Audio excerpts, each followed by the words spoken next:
हम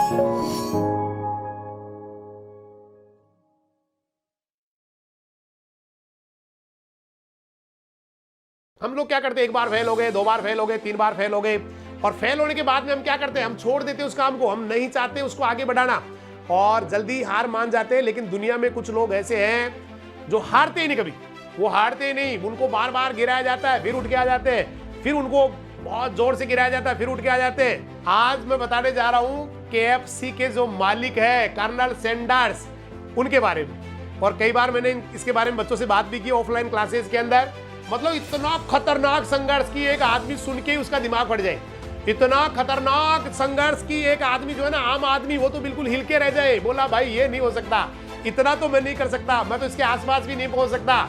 मतलब कुछ भी नहीं, सारे संघर्ष को इसने चीर दिया, फाड़ दिया, काट दिया। इसके संघर्ष के सामने दुनिया के सारे संघर्ष फेल हो गए। ऐसी ही कहानी आज हम आपके साथ शेयर करने जा रहे हैं, तूफानी कहानी, और वो है आपके सामने दिख रहे हैं कर्नल सैंडर्स। कर्नल सैंडर्स, जिनको KFC चेन का जन्मदाता माना जाता है, जो KFC के रेस्टोरेंट होते हैं जहां पर चिकन मिलता, फ्राइड चिकन, उनका रेस्टोरेंट दुनिया में बहुत बड़ा चेन है इनका। और देखिए कितना खतरनाक संघर्ष है, आप हिल जाएंगे। थोड़ा ध्यान सुनना बेटा एक एक चीज को। मैंने बताया इनका नाम था कर्नल सैंडर्स। 9 सितंबर 1890 को अमेरिका के इंडियाना प्रांत के हेनरीविले नामक कस्बे में, कहां बताया मैंने भाई, 9 सितंबर 1890 अमेरिका का इंडियाना प्रांत का हेनरीविले नामक कस्बा, एक गरीब परिवार में इनका जन्म हुआ। पिता जो थे वो कसाई थे, मतलब कसाई थे, और माता जो थी वो मार्गरेट एन सैंडर्स, वो गृहिणी थी। 3 भाई बहनों में सबसे बड़े थे, 3 भाई बहनों में सबसे बड़े थे। सिर्फ 5 साल की उम्र में पिता का डेथ हो गया। पिता की डेथ 5 साल की उम्र में, साया उठ गया। जिंदगी के जो बहुत बड़े इम्तिहान थे शुरू हो गए, मुश्किलों का सिलसिला शुरू हो गया। मां ने बच्चों के पालन पोषण करने के लिए एक tomato Canning company, tomato Canning जो फैक्ट्री होती है, वहां पर नौकरी की, और छोटे भाई बहनों की देखरेख और घर संभालने का जिम्मा आ गया था सैंडर्स के छोटे छोटे कंधों के ऊपर। सोच सकते हैं, जिसकी डेथ, जिसके फादर की 5 साल की उम्र में हो गई हो, माँ को नौकरी करनी पड़ रही हो, और वहां पर ये संभाल रहे छोटे छोटे बच्चों को। और सारा का सारा खाना जब बनाती थी माँ, तो उनकी मदद करने के लिए 7 साल की उम्र से ही इन्होंने हेल्प करना शुरू कर दिया था। और यहीं से इनको आ गए थे क्षेत्रीय व्यंजन बनाना, मतलब जो लोकल डिशेज होती है वो बनाना आ गए थे। और थोड़े दिनों बाद में इसकी माँ ने दूसरे आदमी से शादी कर ली, और बच्चों के साथ ही, मतलब कर्नल सैंडर्स को लेके, और वो चली गई ग्रीनवुड आसियाना। सैंडर्स के जो सौतेले पिता थे, जहां मां ने शादी की थी, वो पिता उनको बहुत बुरी तरह से पीटा करते थे, सारे छोटे भाई बहनों को, सबको बुरी तरह से पीटा करते थे। और एक दिन पिता के अत्याचारों से तंग आके सैंडर्स ने घर छोड़ दिया, वहां से भाग निकले और खेत में मजदूरी करने लग गए। उस समय उनकी उम्र थी 11 साल। 6 साल तक घर से बेघर, यहाँ धक्के खाना, वहां धक्के खाना, इधर जाना उधर जाना। लेकिन तमाम परेशानियों के बाद में भी उन्होंने हिम्मत नहीं हारी और अपने भविष्य को संवारने की उम्मीद में हमेशा काम करते रहे। 15 साल की उम्र में बस के कंडक्टर बन गए, 15 ईयर्स ओल्ड बस के कंडक्टर बन गए। 16 साल की उम्र में यूनाइटेड स्टेट्स आर्मी में भर्ती होकर क्यूबा में चले गए। यूनाइटेड स्टेट्स आर्मी में जब काम उन्होंने पूरा किया, तो उसके बाद में एक लोहार, जो लोहार होता है, लोहे का काम करता है, उसके हेल्पर ये बन गए। उसके बाद में इलिनॉइस सेंट्रल रेल बोर्ड, वहां पर फायरमैन की नौकरी मिल गई। नौकरी स्थायी थी, परमानेंट थी। तो उनकी शादी हो गई जोसेफिन किंग से, मतलब जोसेफिन किंग नाम की महिला से इनकी शादी हो गई, और कुछ साल तक वो साथ साथ रहे। 3 बच्चे उनके हो गए, सुखी जीवन व्यतीत कर रहे थे। लेकिन एक दिन जहां काम कर रहे थे, वहां पर एक साथ वाले आदमी से, कलीग से उनका झगड़ा हो गया, और झगड़े में इनको अपनी नौकरी गंवानी पड़ी बेटा। और इस नौकरी तो गई जो गई, साथ में पत्नी भी छोड़ के चली गई, मतलब नौकरी भी गई, पत्नी भी गई। रेलवे में नौकरी के साथ साथ इन्होंने एक लॉ, जो कानून का जो करेस्पॉन्डेंस कोर्स होता है, वो भी कर रहे थे। और वो लॉ का जो करेस्पॉन्डेंस, जो पत्राचार का कोर्स था, वो नौकरी जाने के बाद इनके बहुत काम आया। और नौकरी जाने के बाद इन्होंने लॉ का प्रैक्टिस शुरू कर दिया, मतलब वकालत शुरू कर दी। लेकिन यहां पर भी स्थायित्व नसीब नहीं हुआ, यहां पर भी इनको स्टेबिलिटी नहीं मिली। 40 साल की उम्र पहुंचते पहुंचते वो एक जगह से दूसरी जगह, वो काम ये काम, वो नौकरी वो नौकरी, वो व्यवसाय, लेकिन हर जगह fail fail fail. Life insurance बेचे, फेल। सेल्समैन का काम किया, फेल। टायरी और एसिटिलीन के लैंप बेचे, फेल। स्टीम बोट बना के, भाप वाली बोट बना के ओहियो नदी में सवारियां ढोने का काम किया, फेल। लगातार फेल फेल फेल, लेकिन काम करना नहीं छोड़ा माय डियर स्टूडेंट्स। उन्होंने कभी प्रयास करना नहीं छोड़ा और 40 साल की उम्र में वो कार्बिन केंटकी आ गए। एक शहर का नाम है कार्बिन केंटकी, वहां पर आ गए और एक सर्विस स्टेशन खोल लिया। सर्विस स्टेशन पे ज्यादा आमदनी नहीं हो रही थी, सर्विस स्टेशन ज्यादा आमदनी नहीं हो रही, तो उन्होंने आमदनी बढ़ाने के लिए उसी सर्विस स्टेशन के पीछे एक टेबल और कुछ कुर्सियां लगा के जो भी लोग सर्विस स्टेशन पे काम करने आते थे उनको पैन फ्राइड चिकन, मतलब कढ़ाई वाला फ्राई किया हुआ चिकन, हैम, स्टिक और ये पदार्थ खिला खिला के उनका कुछ अतिरिक्त आय वो करने लग गए। लोगों को उनको जो बनाया हुआ खाना था वो इतना पसंद आया कि लोग वहां पर आना शुरू हो गए, लोगों की भीड़ बढ़ना शुरू हो गई। तो उन्होंने सड़क के दूसरी ओर एक मोटल और एक रेस्तरा खोल लिया जहां पर लोग ज्यादा खाना खा सके और 142 लोग एक साथ बैठ के खाना खा ले, इतनी उन्होंने वहां पर जगह ले ली। और स्पेशली जो पैन फ्राइड चिकन था, मतलब कढ़ाई में फ्राई किया हुआ चिकन था, वो लोगों को इनका बहुत पसंद था और ये भी उसके ऊपर बार बार काम कर रहे थे, इसको और अच्छा कैसे बनाऊं, इस रेसिपी को बढ़िया कैसे बनाऊं कि ये दुनिया में सबसे अलग ही बन जाए, ये यूनिक बन जाए। और 9 साल तक उसने बहुत मेहनत करने के बाद में 11 हर्ब, मतलब 11 जड़ी बूटियां और एक स्पाइस लेके, मतलब एक स्पाइस मसाला लेके उन्होंने पैन फ्राइड की नई रेसिपी बना ली और वो रेसिपी इतनी जबरदस्त बन गई कि लोग फैन हो गए, दीवाने हो गए और उनका जो रेस्टोरेंट था वो बहुत बड़ा रेस्टोरेंट बन गया, पैन फ्राइड चिकन के कारण मशहूर हो गया।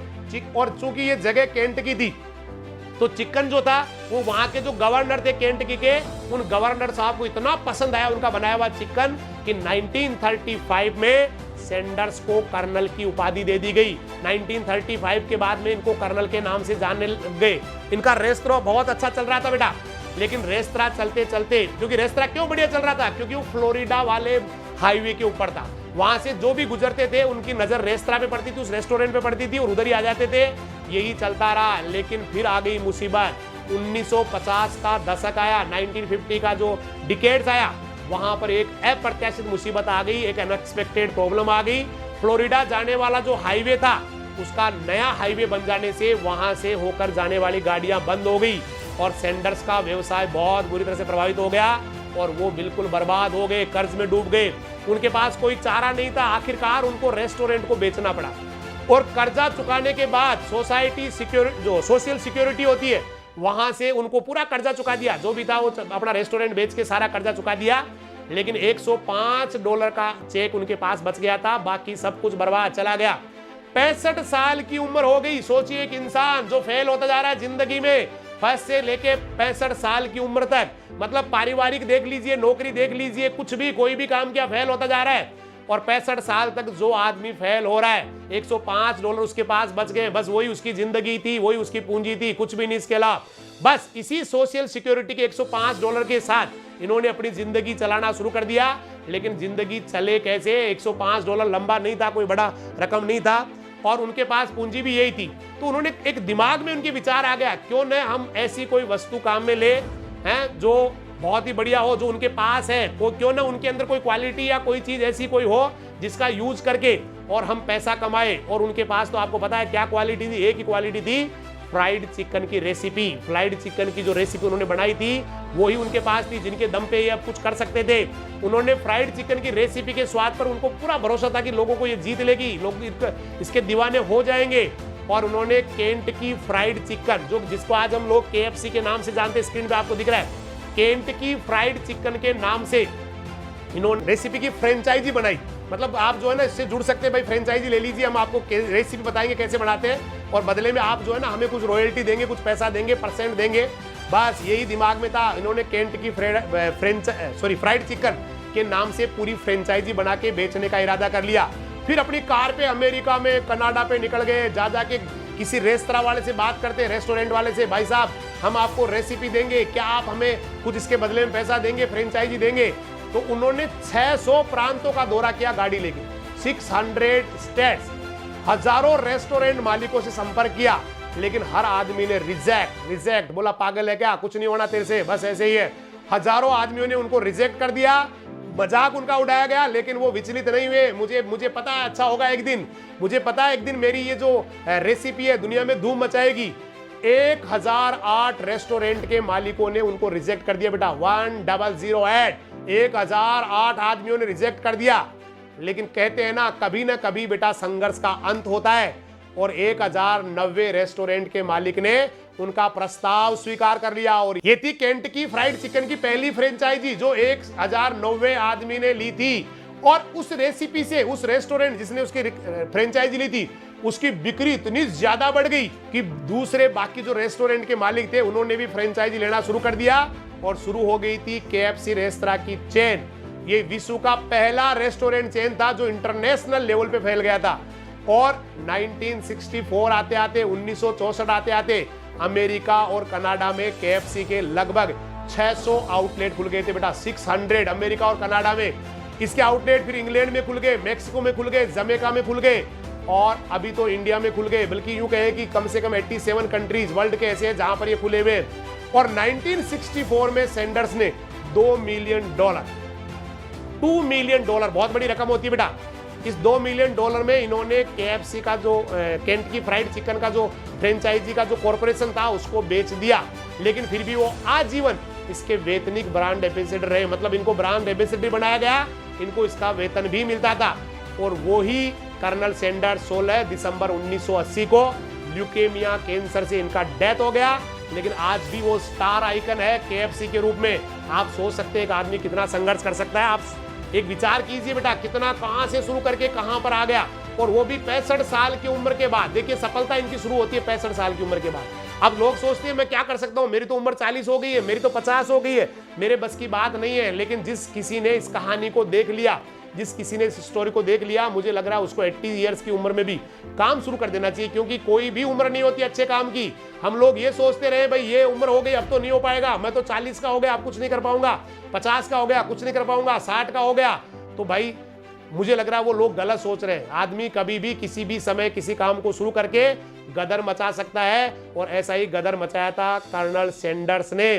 तो सब कुछ बेटा आपके अंदर है, उम्र मायने नहीं रखती, आपकी क्षमताएं जो है ना, अभी तक की क्षमताएं वो भी मायने नहीं रखती।